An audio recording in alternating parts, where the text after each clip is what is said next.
ಇದೇ ವಿಚಾರಕ್ಕೆ ಸಂಬಂಧಪಟ್ಟಂತೆ ದೆಹಲಿಯಲ್ಲಿ ಸಚಿವ ವಿ ಸೋಮಣ್ಣ ಅವರು ಕೂಡ ಪ್ರತಿಕ್ರಿಯೆ ಕೊಟ್ಟಿದ್ದಾರೆ. ಡಿಕೆ ಶಿವಕುಮಾರ್ಗೆ ಸಿದ್ದರಾಮಯ್ಯ ಅವರು ಬಿಟ್ಟು ಕೊಡ್ತಾರೆ ಅಂತ ಇವರು ಹೇಳ್ತಾ ಇದ್ದಾರೆ.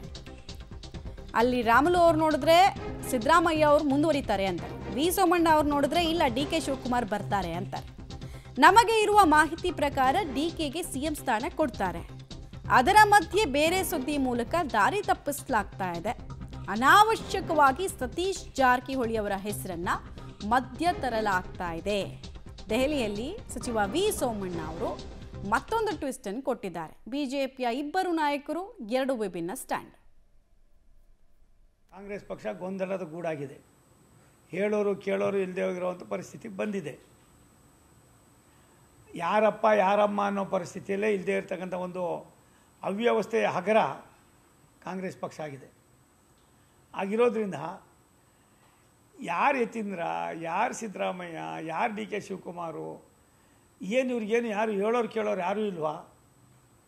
ಮಾತೆತ್ರ ಹೇಳ್ತಾರೆ ನಮ್ಮದು ಹೈಕಮಾಂಡು ಅಂತಾರೆ.